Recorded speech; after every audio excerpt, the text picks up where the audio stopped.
Hi friends. आज आकाश में कुछ अनोखा होगा। आज चंद्र ग्रहण है।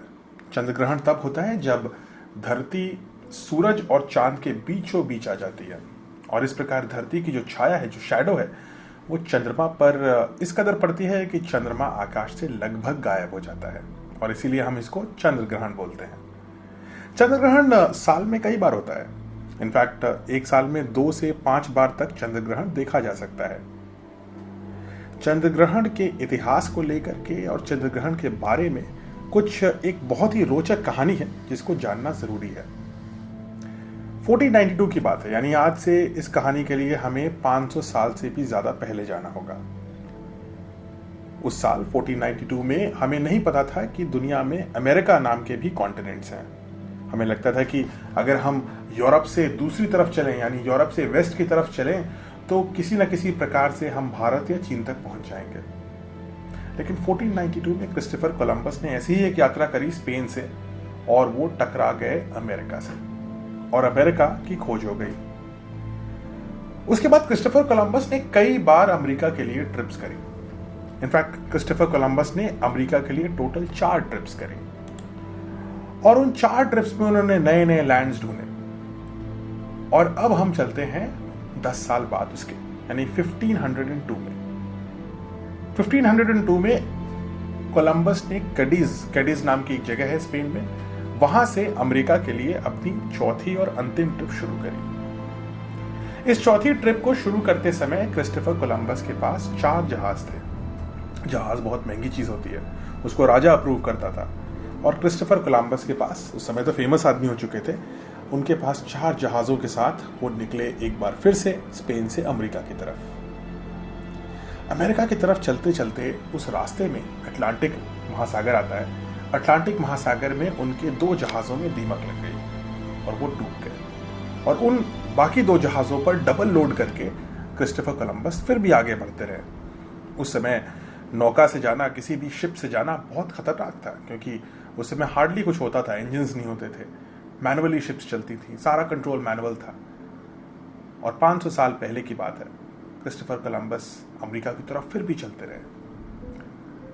लेकिन अमेरिका के तट तक पहुंचना उनके लिए खतरनाक था, तो वो जमैका, यानी अमेरिका से जस्ट पहले एक आइलैंड आता है छोटा सा, वेस्ट इंडीज का नाम आपने सुना होगा, वहीं पर एक आइलैंड है जमैका।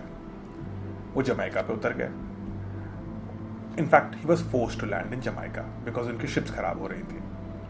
और जब जमैका के उत्तरी कोस्ट पे वो लैंड किए तो उनको वहां पे नेटिव्स मिले। नेटिव्स मतलब एज़टेक्स, मायंस, जो वहां पहले से ही रहते थे, जिनको अब हम रेड इंडियंस बोलते हैं, अमेरिकन उनको। अब ये जो नेटिव्स मिले, उन्होंने शुरू में तो क्रिस्टोफर कोलंबस का खूब स्वागत किया, उनको खाना दिया, पानी दिया, उनको जो भी सुविधाएं चाहिए थी वो सब कुछ दी।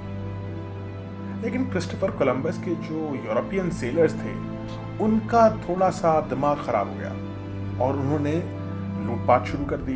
उन्होंने चीटिंग करना शुरू कर दिया लोकल इंडियंस के साथ, उन्होंने चोरी करना शुरू कर दिया और आपस में लड़ना भी शुरू कर दिया।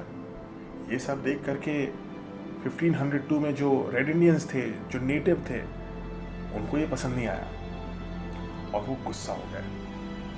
और जब रेड इंडियंस गुस्सा हो गए तो उन्होंने कहा कि क्रिस्टोफर कोलंबस, आज से आपका और आपके ये सब गोरे साथियों का खाना पीना बंद, हम नहीं देंगे आपको खाना पीना। अब क्रिस्टोफर कोलंबस बड़े असमंजस में, क्योंकि अगर नेटिव्स उनको खाना पीना नहीं देंगे तो वो तो मर जाएंगे सब। तो क्रिस्टोफर कोलंबस ने काफी सोचा और फिर उनको एक तरकीब आई। उन्होंने अपने बक्से से एक स्क्रोल निकाला, एक किताब जैसी निकाली। इस किताब के लेखक थे मशहूर जर्मन एस्ट्रोनॉमर, खगोल शास्त्री, जिनका नाम था जोहानस मुलर वॉन कॉनिसबर्ग। इनको हम वॉन कॉनिसबर्ग बोलते हैं। सो कॉनिसबर्ग की इस किताब में कॉनिसबर्ग ने प्रेडिक्ट किया था चंद्र ग्रहण के बारे में और उन्होंने कहा था कि 29 फरवरी 1504 में एक बहुत बड़ा चंद्र ग्रहण आएगा। क्रिस्टोफर कोलंबस को मौका मिल गया। क्रिस्टोफर कोलंबस ने यह नहीं बताया नेटिव्स को कि चंद्र ग्रहण क्या होता है। वो नेटिव्स के राजा के पास गया और उनको बोला, तुम मुझे खाना नहीं दोगे? ठीक है, अगर तुम मुझे खाना नहीं दोगे तो मैं बताता हूं तुम्हें एक चीज, ऐसा ना करने की वजह से तुम्हारा ईश्वर तुमसे नाराज हो गया है और आज से ठीक 2 दिन बाद तुम्हारा ईश्वर जो चंद्र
अब नेटिव्स को समझ में आया नहीं कुछ।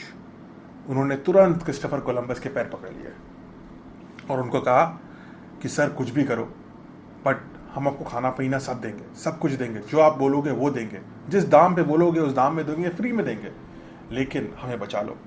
हम आपकी बात नहीं मानी और देखो उड़ रहा है चंद्रमा, खत्म हो रहा है क्योंकि खा रहा है, ये चला गया तो हम सब खत्म हो जाएंगे। अब क्रिस्टोफर कोलंबस बहुत चालाक था। उसने अभी भी उनको बताया नहीं कि एग्जैक्टली चक्कर क्या था, ना ही उन्होंने डील करी। उसने कहा ठीक है ठीक है, मैं ऐसा करता हूँ, अब आप मेरे को मेरे टेंट में जाने दो, मैं ईश्वर से बात करता हूँ और फिर उनको कन्विंस करता हूँ कि तुम लोग मान गए हो तो ईश्वर तुम्हें ये बचा लें।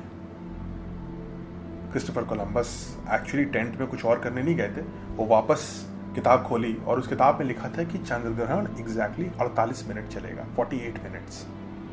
तो क्रिस्टोफर कोलंबस ने आधा घंटा एक्टिंग करी कि मैं कुछ पूजा कर रहा हूँ, मैं कुछ कर रहा हूँ, मैं मंत्र कर रहा हूँ, मैं कुछ भी कर रहा हूँ, क्योंकि मैं कोशिश कर रहा हूँ कि चंद्रमा को बचा सकूं। जैसे ही 48 मिनट्स खत्म हुए, चंद्रग्रहण खत्म हो गया, चंद्रमा वापस हेल्दी एंड लवली।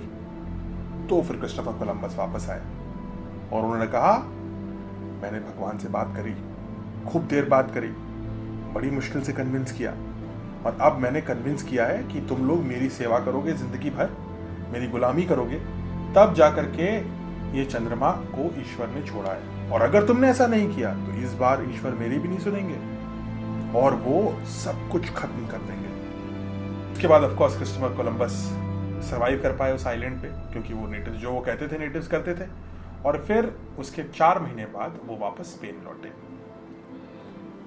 इस कहानी से ये सीख मिलती है कि क्रिस्टोफर कोलंबस एक कुशल नाविक तो थे ही, लेकिन एक बहुत चतुर कूटनीतिज्ञ भी थे, जिन्होंने न सिर्फ सेलर होने की स्किल्स का इस्तेमाल किया बल्कि एस्ट्रोनॉमी की स्किल्स का भी इस्तेमाल किया। एक तरीके से उन्होंने अपने ज्ञान का दुरुपयोग तो किया, लेकिन चालाकी दिखा करके उन्होंने नेटिव्स को अपने शिकंजे में फंसा लिया। अगर नेटिव्स ने भी स्टडी करी होती चंद्र ग्रहण के बारे में, साइंस के बारे में, तो शायद नेटिव्स उनके झांसे में नहीं आते। और यह भी संभव है कि क्रिस्टोफर कोलंबस अमेरिका में यूरोपियंस को कभी बसा ना पाते। अगर ऐसा होता तो आज के देश का यूएसए, कनाडा, मेक्सिको, ब्राजील, ये सब बिल्कुल अलग देश होते, क्योंकि यहाँ के जो निवासी हैं वो यूरोपियंस और गोरे लोग नहीं होते, रेड इंडियंस होते। आज अमेरिका में रेड इंडियंस की जो संख्या है वो 1% से भी कम है, और वो सबसे गरीब तबके में है, और यही हाल पूरे अमेरिका नॉर्थ और साउथ का है। लेकिन अगर एक चीज, एक चंद्र ग्रहण क्रिस्टोफर कोलंबस प्रेडिक्ट करके कॉनिसबर्ग के स्क्रोल से नेटिव्स को बेवकूफ नहीं बनाते, और नेटिव्स अपनी थोड़ी साइंटिफिक नॉलेज में कच्चे नहीं रह जाते, तो दुनिया के जो भविष्य है, जो आज का वर्तमान है, मतलब वो काफी अलग होता है। इसलिए विज्ञान के बारे में पूरी जानकारी रखिए, ये आपको बेवकूफ बनने से बचाएगा, ये आपको आगे रखेगा, और ये आपको हमेशा साथ देगा। आज चंद्र ग्रहण जरूर देखिए, चंद्र ग्रहण देखने से कोई नुकसान नहीं होता आपको। और चंद्र ग्रहण देख करके देखिएगा कि चंद्र ग्रहण में चंद्रमा कैसे बिहेव करता है और कैसे वापस आता है। चंद्रमा धरती का एक खोया हुआ भाई है और धरती की छाया में ही वो कभी खो जाता है और फिर वापस आ जाता है। आई होप आपको ये क्रिस्टोफर कोलंबस की कहानी से अच्छी सीख मिली और अच्छी जानकारी मिली। ऐसी और जानकारी के लिए इस चैनल को सब्सक्राइब करें। अगर आपको ऐसी जानकारी के बारे में सर्टिफाई होकर के कुछ सीखना है तो आप www.homilabs.com पर आ सकते हैं, जहाँ पर ऐसे बहुत सारे कोर्सेज भी हैं और ऐसी चीज़ों को हम फेसबुक पे भी प्रमोट करते रहते हैं। तो जुड़े रहिए हमसे और हम जुड़े रहेंगे आपसे। धन्यवाद।